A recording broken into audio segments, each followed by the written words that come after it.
Bonjour, je suis Arnaud Vacheron, éditeur du site machine-outil.com.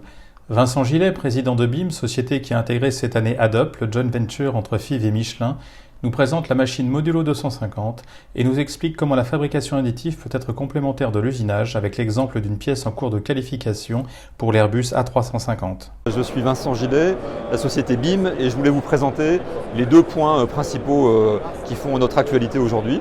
Le premier, il est derrière moi, c'est la machine Modulo 250, qui est notre machine de dernière génération. Donc on fait nous du dépôt d'énergie directe, c'est-à-dire qu'on vient fondre de la poudre avec un laser et créer des formes géométriques. Donc c'est une technologie particulière dans l'additive manufacturing.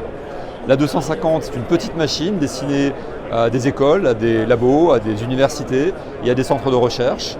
Celle-ci par exemple a été vendue à Moscou, à une université, et nous avons une autre vente qui a été faite hier à un institut qui est au Brésil, qui s'appelle l'APRAS, dans les matériaux.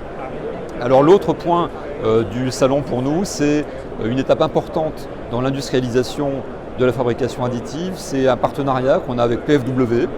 PFW, c'est une filiale d'Airbus qui produit des pièces en titane par usinage, tout à fait traditionnel. Et bien la technologie DED, elle vient en complément de cette technologie traditionnelle d'usinage. On n'est pas dans une logique de substitution, comme on peut l'être avec d'autres technos, on est vraiment dans une logique de complémentarité. Donc on a une pièce que je vais vous montrer si vous voulez m'accompagner sur le site. Voilà. Donc en réalité, il y a deux pièces ici, comme vous pouvez le voir. La première, eh bien, PFW la réalise traditionnellement en usinant un bloc de titane qui fait à peu près un peu plus de 3 kg par des moyens soustractifs. Il s'agit de réaliser des pièces dans un Airbus 350 et avec la technologie DED, on vient imprimer une pièce beaucoup plus fine en ajoutant des fonctions. Donc ici on a ajouté une flange et des supports latéraux qu'on est venu usiner ensuite. On a un gain de poids énorme et de temps puisqu'on gagne à peu près 70% de matière par rapport à la pièce initiale.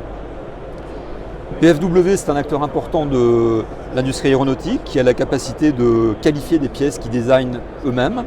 Et donc là, par exemple, c'est une autre pièce qui est traditionnellement réalisée dans un gros bloc de titane usiné et pour lequel on a imaginé avec PFW partir d'un tube en titane classique et venir déposer dessus à des endroits particuliers la matière qu'il faut, juste ce qu'il faut, ce qu'on appelle le near net shape dans notre langage, et on est venu ensuite l'usiner. Et donc ces pièces-là, ce qui est intéressant pour nous, c'est qu'on est entré maintenant avec PFW dans une logique de qualification de pièces qui devrait se traduire dans 2 ans à peu près.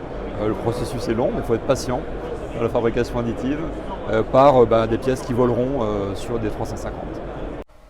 Retrouvez nos actualités quotidiennes sur les machines-outils, logiciels, outillages et services sur le site internet du répertoire de la machine-outil, machine-outil.com.